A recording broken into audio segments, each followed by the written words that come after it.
أعوذ بالله من الشيطان الرجيم بسم الله الرحمن الرحيم মহান আল্লাহ তাআলা পবিত্র কোরআনে ঘোষণা করেছেন ওয়াল্লাযীনা জাহাদু ফীনা লানাহদি ইয়ান্নাহুম সুবুলানা ওয়া ইন্না আল্লাহা লামাআল মুহসিনিন।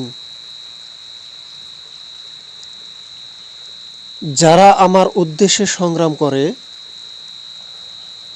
আমি তাদেরকে অবশ্যই আমার প্রতি পরিচালিত করব।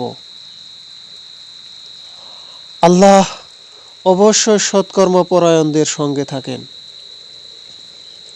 সূরা আনকাবুত আয়াত ৬৯।